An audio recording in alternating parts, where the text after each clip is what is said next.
Inteligencia dental. El líder indiscutible y absoluto en educación dental a distancia en idioma castellano. Le da la más cordial bienvenida a esta conferencia grabada. Gracias a nuestros patrocinadores oficiales.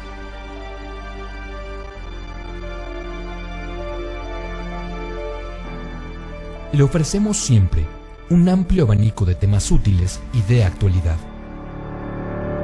entregados con alta calidad, por excelentes conferencistas.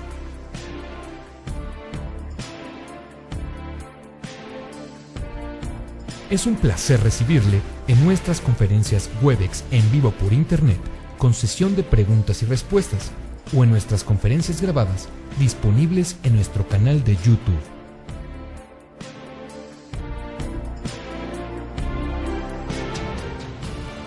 Sus sugerencias y comentarios son bienvenidos en promo@inteligenciadental.com. Por último, le invitamos a visitar nuestro website, en donde encontrará toda la información disponible: www.inteligenciadental.com. Que disfrute esta conferencia.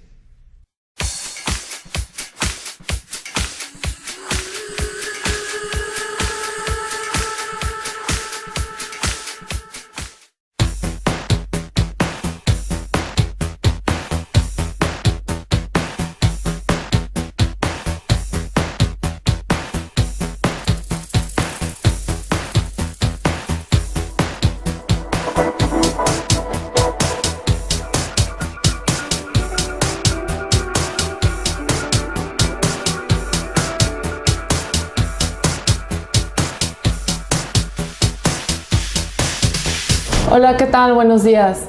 Bueno, el tema que vamos a ver el día de hoy es prevención del dolor. Y bueno, no sé si a muchos de ustedes les ha pasado, los que hacemos endodoncia o en otras especialidades, pero principalmente conmigo es en endodoncia. Generalmente nuestros pacientes siempre nos dicen que si las endodoncias son dolorosas, que si las endodoncias duelen, que, bueno, algunos pacientes cuando les comentas que les vas a realizar el tratamiento de endodoncia, bueno, siempre se refieren al primo del amigo, al vecino, y les comentan que la endodoncia es lo peor que le puede hacer el dentista a un paciente. Y bueno, hay otros pacientes en los cuales ya les realizaron tratamiento de conductos previo, pero siempre llegan con una mala experiencia. Generalmente dicen que las agujitas que le estaba metiendo el dentista anterior o el especialista anterior les dolían, que la anestesia que les colocaron, bueno, que nunca les hizo, que todo el tratamiento fue muy doloroso y que además de todo eso, el tratamiento se llevó en muchas sesiones y el dolor nunca lo pudieron eliminar. Ahora, les voy a compartir dos videos de dos pacientes que tuve y en los cuales es la primera vez que se les realizó un tratamiento de endodoncia. Vamos a ver el primero. Hola, buenas, ¿qué tal? Quisiera hablar un poquito de la endodoncia. Yo tuve un tratamiento hace poquito y la verdad que no genera ningún dolor. Obviamente si uno lo hace con un profesional y una anestesia. A mí me tocó hacerlo con la doctora Cintia, la verdad que bastante bien y nada, comentarle que no genera ningún dolor, así que un saludo grande a todos. Hola, mi nombre es Marina y hace un par de meses me sentía una endodoncia fue en la parte inferior izquierda, una trombola del fondo y bueno, se tuvo que hacer porque yo tenía esa posibilidad desde hace mucho tiempo, ya se empezaba a caer la reconstrucción y se podía caer antes de entonces tuvimos que hacer el producto. Yo no quería hacerla porque me da mucho miedo todos los dentistas y demás, no me gustan, me da miedo las agujas. Pero como no se podía salvar con el costo, pues hubo que hacer endodoncia.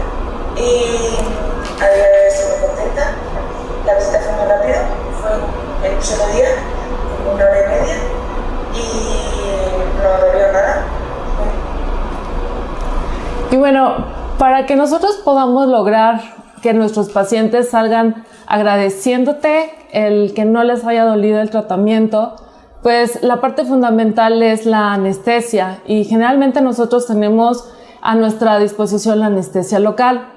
Que bueno, ¿cuál es la definición de anestesia local? Es la pérdida de la sensibilidad en un área circunscrita del cuerpo, lo cual va a provocar una depresión en la excitación de las terminaciones nerviosas, por lo cual va a inhibir la conducción en los nervios periféricos.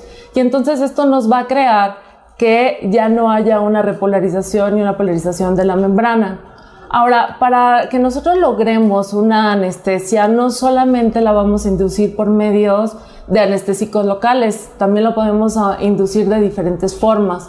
Una de ellas es el traumatismo mecánico, otra las temperaturas bajas, anoxias, algunos irritantes químicos, productos neurológicos como el alcohol y fenol, y bueno, algunos productos químicos como son los anestésicos locales. Ahora, para que un anestésico local esté considerado dentro de las propiedades o un anestésico ideal que podamos utilizar, cuenta con diferentes puntos. Principalmente no debe irritar los tejidos sobre el cual se aplica el anestésico, no debe de ocasionar ninguna alteración permanente en la estructura nerviosa, la toxicidad debe de ser completamente baja. La eficacia no debe de depender de que se inyecten los tejidos o que se aplique localmente en las mucosas. La latencia de la anestesia tiene que ser lo más corta posible. La duración de la acción debe ser suficientemente larga para permitir que el procedimiento dental se lleve a cabo, y debe relativamente ser exento de desencadenar alguna reacción alérgica. Además, debe de tener la potencia suficiente para poder proporcionar una anestesia completa sin utilizar alguna solución concentrada que puede ser nociva para el organismo. Además, el anestésico tiene que ser estéril o capaz de esterilizarse mediante el calor, pero que este calor no llegue a deteriorar las propiedades del anestésico. Ahora, hoy día todos los anestésicos que tenemos en el mercado no cumplen al 100% estas propiedades, pero muchos de ellos sí están dándole una poquita aproximación a estas propiedades. Ahora, para que un anestésico tenga una buena acción, hay diferentes factores que influyen para que esta anestesia se lleve a cabo o no se pueda desarrollar adecuadamente. El punto número 1 es el pK o el pH del anestésico también, la liposolubilidad que va a tener el anestésico en el organismo, la unión a proteínas, y esto va a depender. Si se une mayor cantidad de proteínas, va a mantenerse todavía un poco más en torrente sanguíneo. A menor cantidad de unión a proteínas, va a haber mayor liberación y menos efecto. La capacidad de difusión del tejido, que sea no nervioso, y la actividad vasodilatadora, que si hay una mayor vasodilatación, vamos a tener que la liberación del anestésico se va a ir dando muy rápidamente.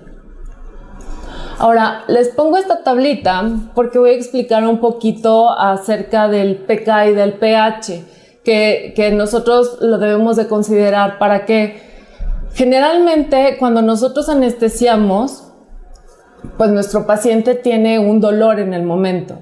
Generalmente el pH que nosotros tenemos en un tejido sano es aproximadamente del 7.4 al 7.6. Ahora, si nosotros le estamos infiltrando un anestésico que tiene un pH relativamente muy ácido, que generalmente todos los anestésicos que tienen vasoconstrictor tienen un pH muy ácido, entonces es motivo por el cual que muchos de los pacientes, cuando nosotros empezamos a anestesiar, sienten un ardor o sienten dolor al momento de la inyección. Y también, no sé si muchos les ha pasado que cuando les llega un paciente con un absceso, en algunas ocasiones nos decían, el absceso no se trata en la misma cita, hay que esperar 8 días y mientras le mandas el antibiótico para que en la próxima cita el anestésico haga efecto. Bueno, eso es totalmente obsoleto hoy día. Lo principal es pues atender la causa de esa inflamación. Si es de origen endodóntico ese absceso, bueno, hay que quitar ese factor etiológico principalmente. Y entonces, aquí, ¿para qué me va a servir el pH y el pK de los anestésicos? Aquí generalmente el pH que va a tener un medio infectado donde hay pus generalmente está alrededor de 5.4, 5.5.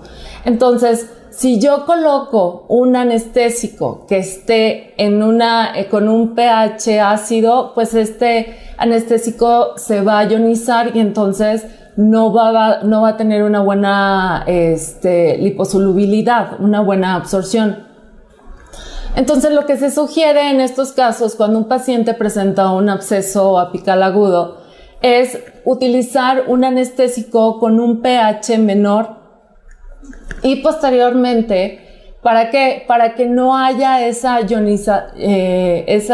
no se ionicen estos anestésicos y tengan una gran potencialización de acción. Ahora, algo muy importante también es que el sitio de acción donde nosotros vamos a colocar o donde vamos a infiltrar tiene que ser en la zona más distal de la zona afectada. No vamos a hacer nuestra punción en la zona del aumento de volumen. ¿Por qué? Porque podemos causar mayor edema y además podemos causar mayor difusión de la infección a sitios que no estaban contaminados. Ahora aquí les voy a mostrar dos tablas dentro de la clasificación en ésteres y de las amidas, donde lo importante es conocer el pK, como ya les había comentado, de los anestésicos. Si nos damos cuenta de los anestésicos, si nosotros los ponemos en un pH sano, que vendría siendo, repito, de 7.4 a 7.6, el pK del anestésico va a tener una buena absorción en esa zona. Pero desafortunadamente, dentro de todos los anestésicos que tenemos, pues no tenemos un anestésico que tenga un pK un poco menor para que no tenga esa ionización.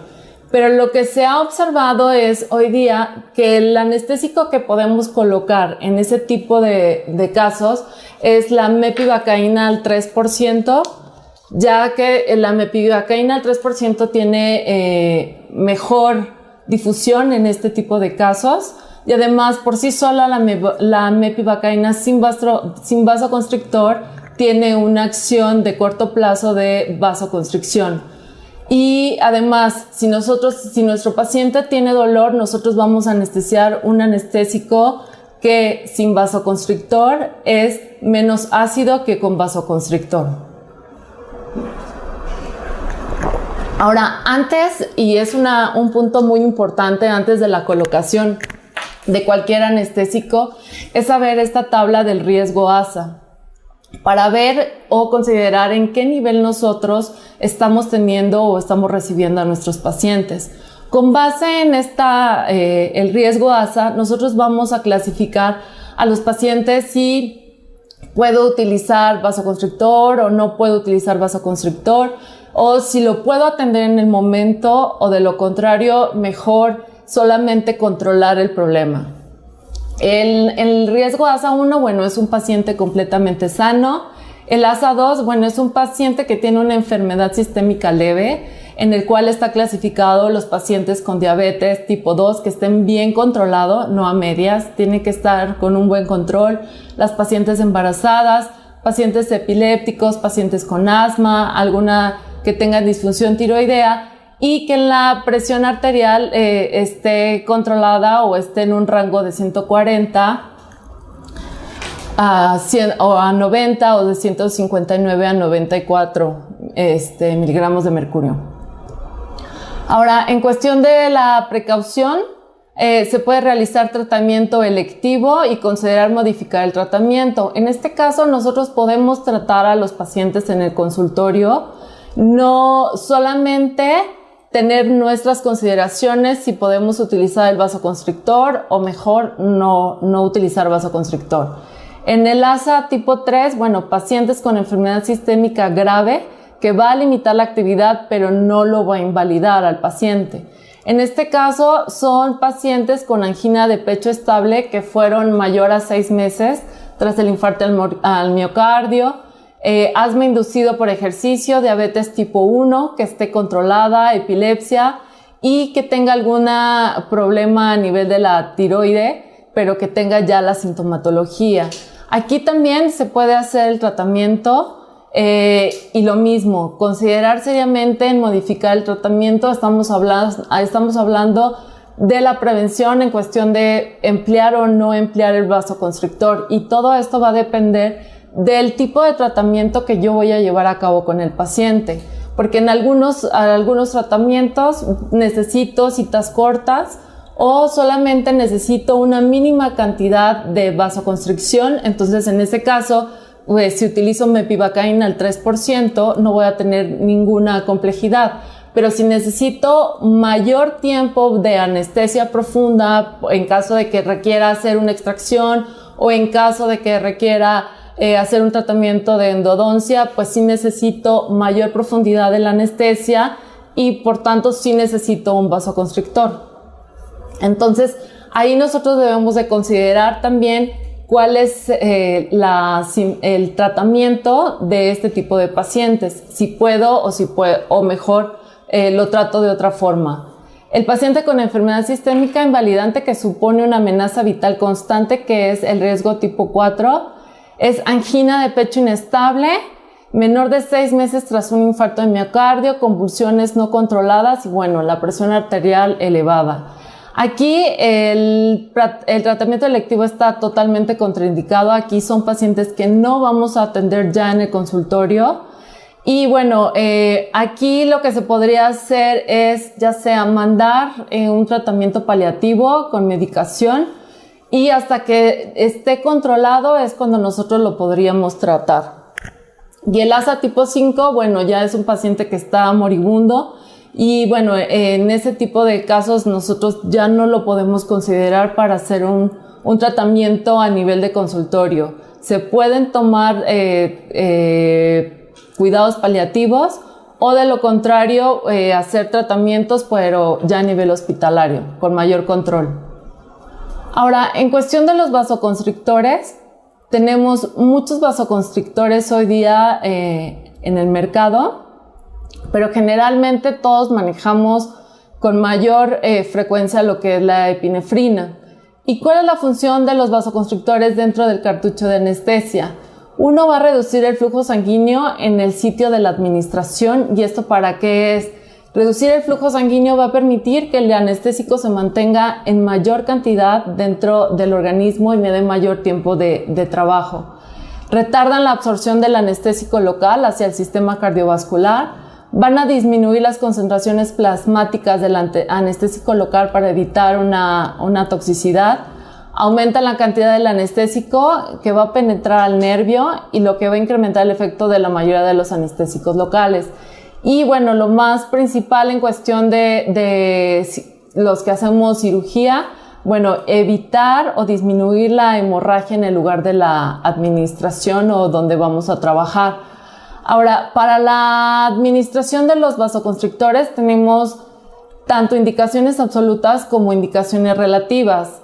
En las absolutas, bueno, tenemos pacientes que tienen angina inestable, infarto de miocardio reciente, cirugía reciente bypass, arritmias refractarias, hipertensión incontrolada, hipertiroidismo no tratado, diabetes no tratada, alergias a sulfitos y asma corticoide dependiente, feocromocitoma. Si nos damos cuenta, en las absolutas son pacientes que realmente no tienen o no llevan un control o que tienen cirugías o la enfermedad se ha presentado recientemente. Ahora, en cuestión de las relativas, son pacientes que toman antidepresivos tricíclicos, antipsicóticos, pacientes que están en tratamiento de IMAOs, antidepresivos tricíclicos, diuréticos y los pacientes cocainómanos.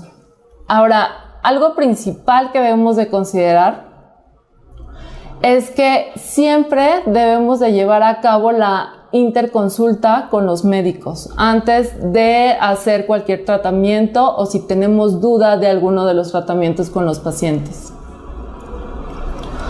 Ahora, dentro de la clasificación de los anestésicos locales, tenemos tanto tipo éster como tipo amidas. Y bueno, aquí solamente les voy a mostrar la evolución de en qué año empezaron a elaborar los anestésicos éster.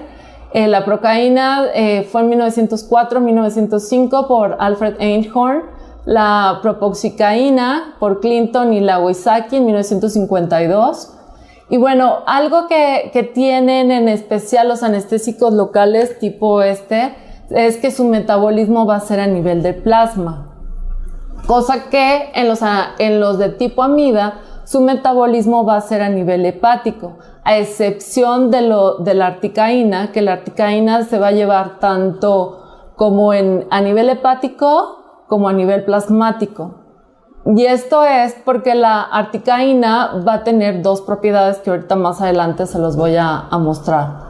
Ahora, ¿cómo voy a seleccionar el anestésico local para mi paciente? Uno es la duración requerida del control de analgesia, que es lo que yo necesito para mi cita, la necesidad de potenciar el control del analgésico posoperatorio. En el caso de anestesia, generalmente yo prefiero que el paciente se vaya anestesiado a casa y mientras que termino el tratamiento yo prescribo un antiinflamatorio para que al momento de que pase el efecto de la anestesia mi paciente ya tenga ese refuerzo con el antiinflamatorio y disminuye el dolor posoperatorio de la endodoncia. La posibilidad de automatización en el periodo posoperatorio, requisitos de la hemostasia, que es lo que de acuerdo al procedimiento quirúrgico que nosotros vamos a hacer, si es quirúrgico, si necesitamos hemostasia, si solamente vamos a colocar alguna resina sencilla que no tenga involucración de sangrado, bueno, podemos colocar una mepivacaína al 3% que es invasoconstrictor. Y bueno, y la presencia de cualquier contraindicación, ya sea absoluta o relativa, dependiendo del anestésico que nosotros estemos seleccionando. Ahora, vamos a hablar un poco de la articaína. Que la articaína su nombre anterior era Carticain, que fue en 1969 cuando la empezaron a formular, y en 1976 se convirtió o le cambiaron el nombre a articaína. Este ha sido el primer y único, por el momento, anestésico que se ha diseñado para uso odontológico.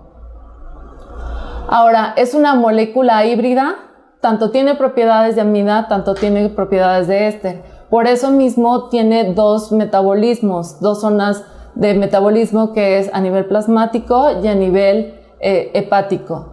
Ahora, la articaína tiene un anillo de tiofeno, el cual posee un átomo de sulfuro. Y esto antes estaba causando mucha controversia porque la gente creía que si tenía este átomo de sulfuro, los pacientes que eran alérgicos a las sulfas, no les podíamos administrar articaína. Pero esto hoy día también está totalmente obsoleto. ¿Por qué? Porque este átomo de sulfuro está dentro de la cadena, no está aislado. Si estuviera aislado, entonces sí sería absolutamente contraindicado la articaína en este tipo de pacientes. Ahora, en cuestión de la anestesia, esto todavía no está al 100% documentado, pero esto ha sido respuesta a comentarios de muchos odontólogos a nivel internacional que utilizan la articaína, y ahí yo también me incluyo. Cuando yo infiltro con articaína tengo todavía mejor respuesta en corto tiempo que cuando utilizo otro tipo de anestésicos. Ahora, esto sí está documentado, que la articaína sí es significativamente más eficaz en la anestesia pulpar comparada con la infiltración de lidocaína cuando se utiliza como inyección única. Y otra parte muy importante que tiene la articaína es que tiene una mayor difusión en las partes blandas y duras. Además, una de las actividades de la articaína es, yo utilizo articaína en bloqueos de molares superiores y yo no refuerzo a nivel palatino. ¿Por qué? Porque la difusión que tiene la articaína me ayuda a lograr una buena anestesia de bucal a palatino, sin necesidad de hacer un refuerzo por palatino. Son muy contadas las ocasiones donde sí llego a hacer refuerzo, pero esto es nada más por el tópico de la grapa. De lo contrario, si a veces coloco una grapa que no toca nada de encía, no tengo necesidad de hacer refuerzo por palatino. Ahora, en cuestión del uso de articaína con los niños, sí se puede utilizar articaína con los niños, pero también depende del tipo de tratamiento que van a hacer. Lo que se sugiere es emplear articaína en niños mayores de 4 años, y porque en tratamientos, por ejemplo, que les hacen pulpotomías, pulpectomías, sí requieren una buena anestesia. Y en estos niños, la verdad, es mejor no estar realizando muchas picones, no estar, picando al niño constantemente. Entonces, si nosotros utilizamos articaína, es una buena herramienta en este tipo de casos, para llevar una anestesia profunda. Si voy a realizar nada más una resina clase 2, una clase 1 en niño, bueno, pues entonces también me iría con la opción de una mepivacaína al 3% para disminuir el tiempo de trabajo y que el niño no esté con un tiempo largo de la profundidad de la anestesia, porque ahí es donde ya empiezan las secuelas de empezarse a morder el labio, la lengua, por la profundidad del anestésico. Ahora, otro de los anestésicos que también utilizo en el consultorio, aparte de la articaína, es la mepivacaína al 2% y al 3%. Como les había comentado, la mepivacaína al 3% es sin vasoconstrictor y al 2% es con vasoconstrictor. Ahora, las características que tiene la mepivacaína al 2% es que tiene una profundidad y una duración adecuada para el tratamiento de endodoncia. La presencia de un vasoconstrictor va a aumentar la duración de acción, pero tiene un poco efecto a nivel sanguíneo. Ahora, para mí la mepivacaína en el uso de mi consultorio, yo lo que hago es primero bloqueo lo que es dentario inferior con la mepivacaína al 2% y posteriormente refuerzo con articaína con el bucal largo. Son las únicas dos técnicas que utilizo cuando tengo que trabajar un molar inferior sin necesidad de refuerzo, al menos que tenga una pulpitis reversible sintomática, que el paciente se venga muriendo del dolor, pues sí tengo que reforzar ya sea intraligamentaria, que es lo que me ayuda, y ya cuando ingreso a la cámara sí coloco intrapulpar. La mepivacaína al 3%, bueno, esta es el uso ideal para todos los pacientes que están los vasoconstrictores contraindicados o que sean alérgicos a las sulfas. ¿Y esto por qué es? Porque pacientes que sean alérgicos a las sulfas son alérgicos a los conservadores. Y entonces todos los anestésicos que tengan vasoconstrictor van a tener un conservador. Entonces, este es el anestésico ideal para ese tipo de pacientes. También para pacientes pediátricos y geriátricos, bueno, por el énfasis que a veces estos tipos de pacientes nos presentan problemas pues del corazón, son diabéticos o está totalmente contraindicado el vasoconstrictor. La actividad anestésica que tiene la mepivacaína al 3% por sí solo es de 30 minutos, que realmente si nosotros tendríamos que hacer un tratamiento de endodoncia en un paciente que está totalmente contraindicada los vasoconstrictores, la mepivacaína nos da un tiempo adecuado para que nosotros podamos despulpar sin problema alguno. Ahora, este es un cuadro en el cual les muestro cuánto es el tiempo de la anestesia tanto pulpar como en las partes blandas de cada anestésico. Y si nos damos cuenta, todos los anestésicos nos dan un buen tiempo a nivel pulpar. Generalmente el tratamiento cuando entramos a pulpa, pues para despulpar nos tardamos menos de 10 minutos. ya con todo esto de los sistemas rotatorios y toda la tecnología que tenemos, para despulpar es rapidísimo. Ahora, en cuestión de partes blandas, bueno, aquí también la importancia es en cuestión de cuando hacemos alguna cirugía. Generalmente nosotros como endodoncistas, los que hacemos cirugía, bueno, lo utilizamos perfectamente para las apicectomías. Si se dan cuenta, el que mayor tiempo de anestesia pulpar tiene la bupivacaína, que bueno, primera la bupivacaína no la tenemos disponible aquí en México, pero por su tiempo de latencia dentro del organismo, sí es muy largo y a veces se han detectado toxicidad con este mismo anestésico. Si se dan cuenta, lo que es articaína a 1 a 100 y 1 a 200,000, pues tenemos un tiempo adecuado también para realizar el tratamiento. Lo mismo MEPI al 3 y al 2%. Es un tiempo ideal para realizar el tratamiento de endodoncia. Ahora, ¿cuáles serían las contraindicaciones de los anestésicos locales? Primero vamos a ver el problema médico, que sería alergia documentada a anestésicos locales. En este caso, pues, ¿qué sería? Anestésico de la misma clase química. Si el paciente dice que es alérgico a los ésteres, pues no hay que volver a colocar un éster, o si es a las amidas, que realmente es muy raro, pues no volver a colocarlo, pero siempre y cuando esté documentado, porque hay pacientes que nos dicen, no, es que a mí me colocaron una anestesia en el otro consultorio y me dio reacción, pero nunca llegan con un soporte médico. El tipo de contraindicación es absoluta y el fármaco alternativo es el anestésico de clase química totalmente diferente. Si es alérgico a los ésteres, bueno, se aplica una amida. Ahora, antes hay un artículo publicado en el Journal de Endodoncia en el cual, si el paciente realmente refiere que es alérgico tanto a los anestésicos, la solución que le daban era la infiltración con Benadryl, pero los resultados que dieron en ese estudio es que el Benadryl es realmente muy doloroso y su tiempo de trabajo es muy poco. Entonces creo que no sería la opción. El problema médico, alergia al bisulfito, bueno, anestésico con vasoconstrictor sería la contraindicación por el conservador. Tipo de contraindicación absoluta y bueno, la opción es cualquier anestésico sin vasoconstrictor. Colinesterasa plasmática típica, totalmente contraindicado el éster. El tipo de contraindicación es relativa y entonces aquí se ubican las amidas. La metahemoglobinemia idiopática o congénita es totalmente contraindicada la prilocaína. El tipo de contraindicación es relativa y entonces aquí se sugiere utilizar otro tipo de amidas o ésteres.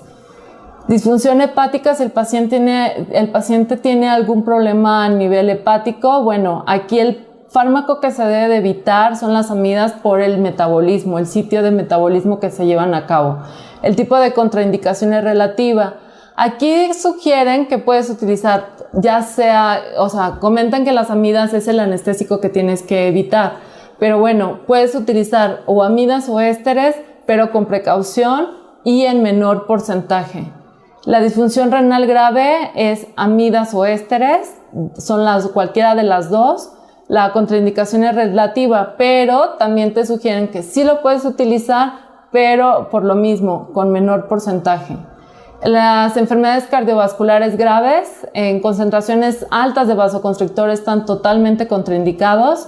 Y más porque a veces nosotros creemos que cuando tomamos alguna impresión y los inundamos de vasoconstrictor para evitar el sangrado, esto también está totalmente contraindicado en este tipo de pacientes, en ASA 3-4 con enfermedad cardiovascular grave.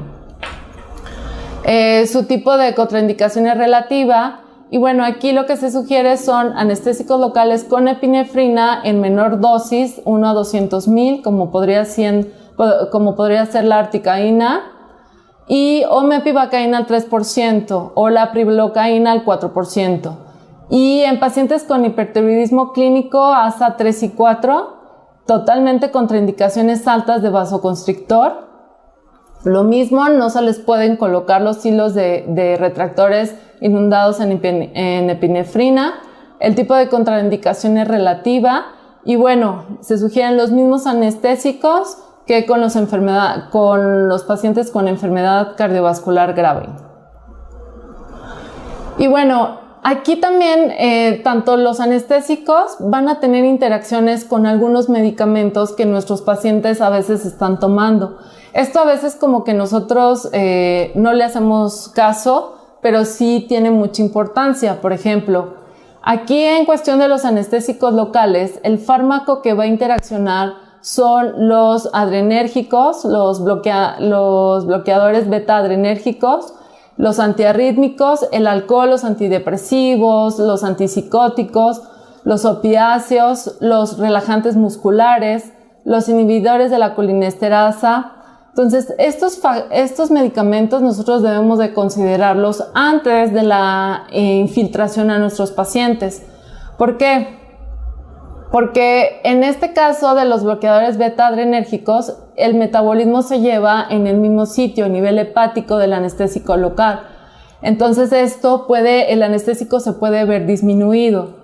Ahora, en cuestión de la acción, se tiene que emplear un anestésico con precaución, en especial si se repiten las dosis. O sea, no debemos de aumentar dosis o tener una infiltración elevada de este tipo de anestésicos. En los antiarrítmicos, el efecto depresor y aditivo va a haber una depresión a nivel del sistema nervioso central y periférico. Emplear anestésico local con precaución en dosis más bajas para poder lograr una anestesia. Ahora, en todos estos alcohol, antidepresivos, IMAOs, opiáceos, puede haber un posible efecto aditivo y van a deprimir todavía, ya sea a nivel respiratorio y a nivel del sistema nervioso central. Entonces hay que considerar reducir las dosis máximas del anestésico local. En inhibidores de la colinesterasa, las dosis de los fármacos antimiasténicos deben de ajustarse, ya que los anestésicos inhiben la transmisión muscular. O sea, generalmente estos van a inhibir a nivel del músculo. Entonces aquí lo que se sugiere es tener una interconsulta antes de la infiltración. Con los vasoconstrictores con epinefrina, bueno, aquí con los que van a actuar son los bloqueadores alfa-adrenérgicos, los inhibidores de las catecolaminas, los estimulantes del sistema nervioso central, con la cocaína, que bueno, aquí sí hay que tener énfasis porque muchos de nuestros pacientes no nos van a decir por pena que consumen cocaína. Entonces aquí el tratamiento adecuado sería ver al paciente 24 horas después de que haya consumido la cocaína, porque de lo contrario vamos a tener efectos vasoconstrictores, lo cuales pueden producir un paro cardíaco.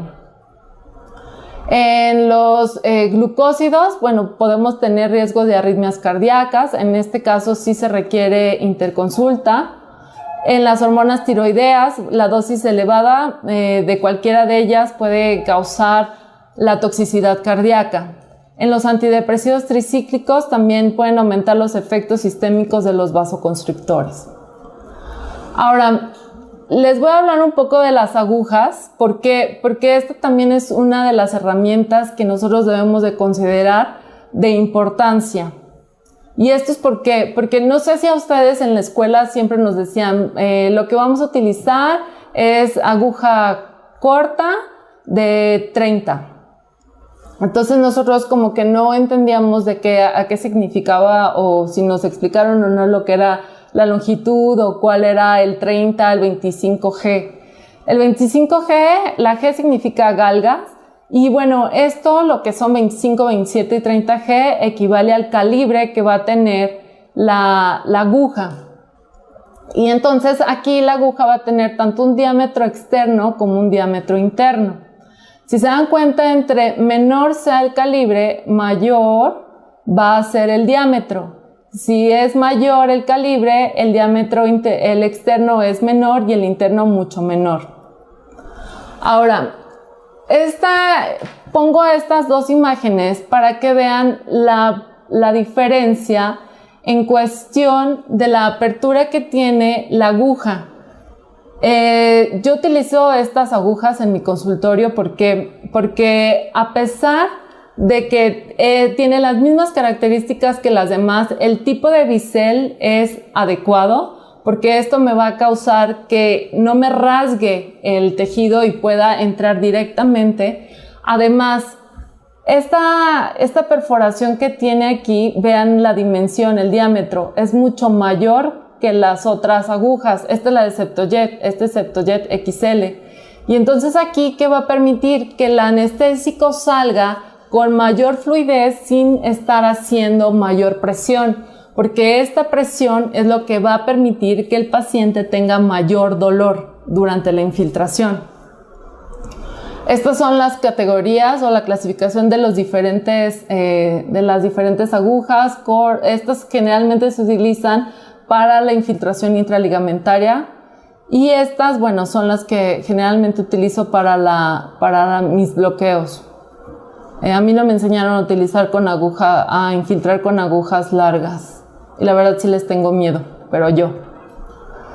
Ahora, en cuestión de lo del cartucho, también es una parte muy importante porque ¿cómo está constituido el cartucho? Tiene un capuchón de aluminio, un diafragma de goma, de plástico, que antes se hacía de látex. Hoy día muchas empresas han eliminado el látex porque se realizaron varios estudios en los cuales se creía que cuando infiltrabas la aguja, esas partículas de látex se extruían a lo que era el anestésico y a los pacientes que eran alérgicos al látex les provocaba reacciones adversas. Esto no está 100% comprobado, solamente se publicó un artículo, un estudio, pero para evitar este tipo de problemáticas, bueno, lo que se hizo fue, en algunas casas comerciales, fue eliminar, como en este caso Septodont, su capuchón, el diafragma de goma ya no es de látex. El émbolo de goma de silicona y el émbolo de tado donde va el cristal. Ahora, no sé si se habían dado cuenta que, bueno, muchos de los anestésicos hoy día que están en el mercado tienen unas banditas y esto es debido a que la FDA obligó en cierta forma que todos los anestésicos tenían que estar con una banda de color para poderlos identificar. O sea, si es lidocaína 2% con epinefrina, banda roja.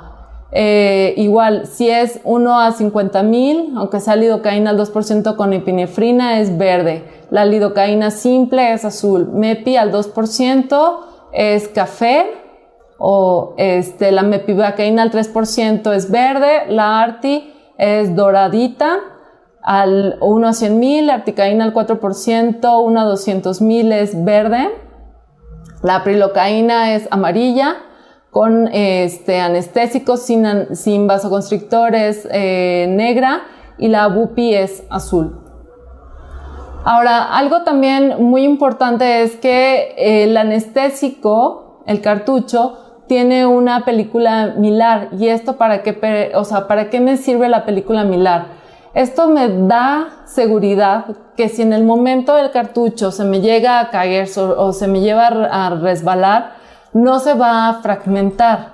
Además que en esta capa, en esta película milar, vienen las indicaciones de lo que contiene mi anestésico.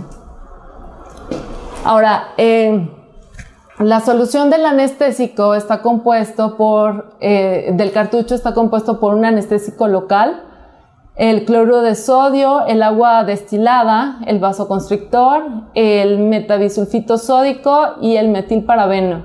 Que el metilparabeno fue eliminado en muchos de los cartuchos a nivel de Estados Unidos, Canadá y en Europa por ser una sustancia que produce reacciones alérgicas. Aunque el metilparabeno se utiliza como bacteriostático, además como fungicida también y como antioxidante. Pero bueno, repito, muchos de los anestésicos ya no lo tienen. Estos cartuchos de Septodont ya no tienen metilparabeno, solamente tienen EDTA, y que esta sería una de las ventajas. Ahora, en cuestión de cuánto es lo que yo tengo que administrarle a mi paciente, en cuestión si es niño, si es adulto, El niño, bueno, aquí es una tablita en la cual nosotros nos puede servir en caso de que si no estoy acostumbrado a tratar niños, bueno, aquí yo ya me puedo guiar de cuántos cartuchos aproximadamente es lo que yo puedo colocarle a cada niño o en pacientes adultos. Ahora, creo que la parte más importante para mí es cuáles serían las técnicas anestésicas con las cuales yo puedo lograr una buena anestesia en el tratamiento de endodoncia. Y bueno, a mí me gustó esta imagen que lo tomé del artículo de Local Anesthesia Consideration in Endodontic Treatment del Dr. Bajal James, en el cual nos sugiere que, bueno, la que nos va a lograr buena o adecuada profundidad hacia la pulpa, bueno, pues es el bloqueo intrapulpar. Posteriormente, el que podría seguir ayudando sería la intraligamentaria, la intraósea, el bucal largo y, bueno, el bloqueo regional. ¿De qué forma yo puedo saber si estoy logrando una buena anestesia o en qué momento yo puedo determinar si ya puedo empezar mi tratamiento? Entonces, primero hago mi bloqueo del nervio alveolar inferior más el bucal largo. Como ya les había comentado, aquí estamos hablando del bloqueo de los molares inferiores, que son mayor incidencia, donde a veces nos llega a fallar la técnica, o si el paciente viene con una pulpitis irreversible sintomática, nos cuesta todavía más trabajo lograr la anestesia. Entonces, el bloqueo del nervio alveolar inferior yo lo llevo a cabo, como les había comentado, con mepivacaína, ya sea al 3% o al 2%, y el bucal largo lo refuerzo con articaína, 1 a 100,000. Entonces el paciente empieza a sentir entumecimiento del labio, pero esto no significa que la pulpa ya logró esa profundidad anestésica. Entonces lo que yo tengo que hacer es una prueba térmica con frío, ya sea si tengo ahí el EndoIce, que generalmente es con el que yo trabajo, hago la prueba. Si el paciente llega a presentar dolor, si sigue respondiendo, entonces ¿qué es lo que debo de hacer? Empiezo a reforzar con anestesia intraligamentaria. En este caso también sugieren la intraósea, pero en lo personal la intraósea ya se me hace un poco más agresiva. Además, para hacer la infiltración intraósea sí requieres de aditamentos especiales para llevar esta técnica. Entonces, anestesio, vuelvo a hacer la prueba térmica con frío. Ahora, si no responde, ¿qué va a pasar? Inicio el tratamiento. Pero de lo contrario, si empiezo el tratamiento y si hay dolor, entonces lo que hago es volver a reforzar intraligamentaria. Ya en la prueba donde dice responde, hice mi refuerzo intraligamentario, vuelvo a hacer mi prueba de sensibilidad o mi prueba con el frío. Entonces vuelvo a checar. Si responde, ¿qué es lo que voy a hacer? Vuelvo a reforzar otra vez intraligamentaria y entro. Si al momento de entrar el paciente presenta dolor a nivel de la cámara pulpar, entonces aquí sí, ya lo que hago es la infiltración intrapulpar. Y si no responde, entonces inicio ya el tratamiento. Y si vuelve a doler al momento que estoy iniciando el tratamiento, vuelvo a reforzar la intraligamentaria, hago intrapulpar. Ahora, ¿con qué anestesia hago la inyección intraligamentaria? La intraligamentaria yo la puedo utilizar, la verdad yo utilizo mepivacaína al 3% sin vasoconstrictor, aunque no hay reportes en la literatura que el anestésico con vasoconstrictor utilizándolo en intraligamentaria me vaya a causar una necrosis. En algunas ocasiones sí he llegado a utilizar la técnica intraligamentaria con vasoconstrictor y no he tenido ninguna secuela. Ahora, en cuestión de la inyección pulpar, aquí no tiene que ver nada el anestésico. Recordemos que aquí quien hace el efecto es la presión que yo estoy ejerciendo dentro de la cámara pulpar. Aquí yo puedo utilizar MEPI al 3, al 2, el que tenga a la mano, pero repito, aquí lo importante es hacer la presión y dentro de la cámara, porque a veces nos da miedo y lo único que hacemos es colocar la agujita, hacemos la presión, pero todo el irrigante sale y no estamos llevando a cabo bien la técnica y por eso volvemos a entrar y el paciente presenta dolor.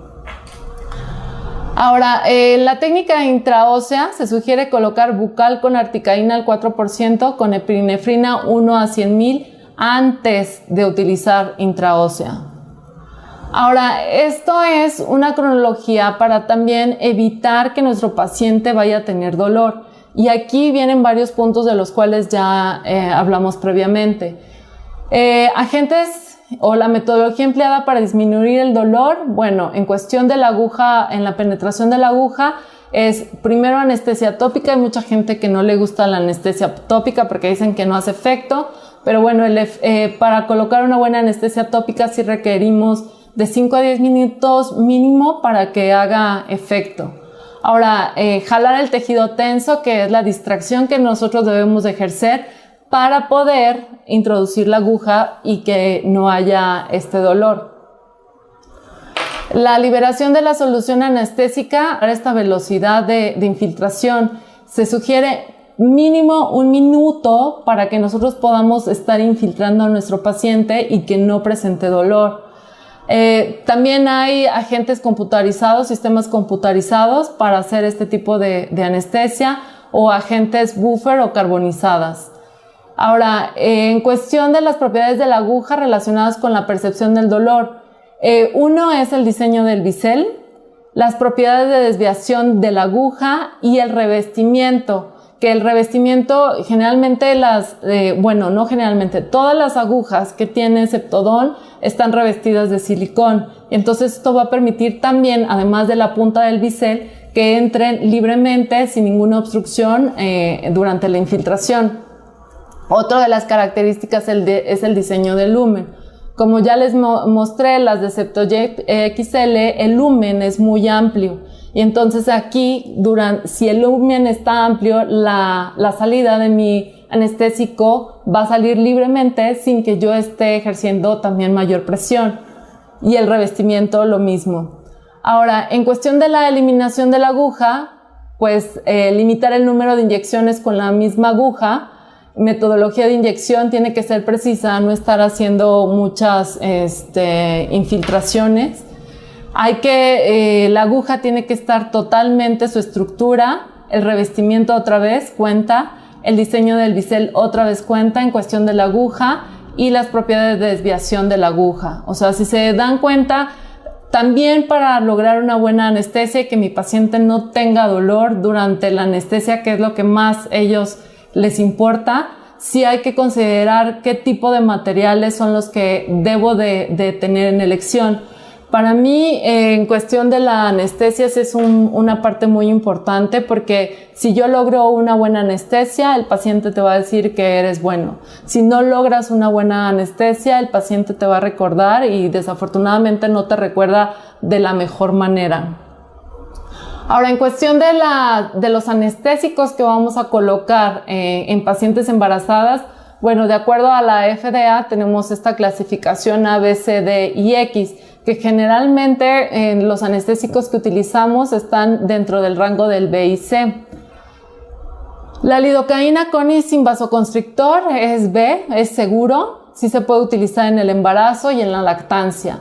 La mepivacaína con y sin vasoconstrictor no es tan segura como la lidocaína, hay que usarla con precaución. En la lactancia no se tiene todavía ningún reporte, pero sí lo puedes utilizar, pero en bajas dosis. La prilocaína también es seguro, igual que la lidocaína.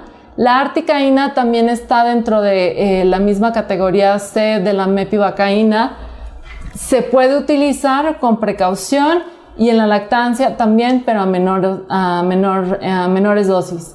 Y la bupi, lo mismo, está dentro de la categoría C, se puede utilizar también con precaución y en la lactancia también, sí se puede utilizar, pero a menores dosis. Ahora, en cuestión de alergias, bueno, tenemos alergia del bisulfito de sodio, a la epinefrina y el látex. En cuestión del bisulfito de sodio, bueno, aquí hay que tener en consideración a asmáticos que son corticodependientes. Y aquí es lo que les decía, que los vasoconstrictores que contengan el conservador, bueno, está totalmente contraindicado. Aquí la opción es mepivacaína al 3% o prilocaína al 4%. Aquí no va a existir ninguna actividad cruzada entre lo que es el anestésico y los antibióticos tipo sulfa. En la epinefrina muchos de los pacientes decían que eran alérgicos a los vasoconstrictores, pero si son alérgicos a los vasoconstrictores, entonces son alérgicos a ellos mismos, porque la epinefrina es una sustancia como la norepinefrina que nosotros estamos liberando constantemente. Entonces aquí lo que debemos de tratar son los miedos y ansiedades de los pacientes. Y en cuestión del látex, Schogel y Haas es lo que les había comentado, que habían hecho el estudio de los tapones del cartucho en cuestión del látex. Entonces, a partir del 2012, los cartuchos en Estados Unidos y en Canadá ya están exentos de látex. En cuestión de la metahemoglobinemia, aquí debemos de considerar totalmente no utilizar prilocaína. La metahemoglobinemia es una entidad que es idiopática, porque nosotros podemos causar la metahemoglobinemia en altas dosis de prilocaína. Y también esto uno puede nacer con la metahemoglobinemia subclínica. La forma de tratamiento de esta patología, bueno, es la administración lenta de azul de metileno al 1%, y esto se puede repetir la dosis, ¿ok? Si la cianosis persiste o aparece de nuevo. Otra metodología es el ácido ascórbico intramuscular o intravenoso, pero esto es muy lento, entonces por eso es que mucha gente no se va por esta opción. Ahora, muestra esta diapositiva porque generalmente cuando nosotros llegamos a hacer un tratamiento, y esto me ha pasado con muchos de mis alumnos, que para hacer un tratamiento de endodoncia tuvieron que anestesiar con toda esta cantidad de cartuchos. Y entonces creo que no es lo ideal. Lo ideal es, en mi caso, llego a utilizar solamente 2 cartuchos, o al menos que tenga que hacer refuerzo intraligamentario, intrapulpar, utilizo un tercero, pero no más. Y bueno, por su atención, muchas gracias. Y bueno, aquí una foto con el doctor Malamed, que tuve el gusto de conocerlo hace 2 años en el Congreso de Pediatría con la doctora Stein. Muchas gracias.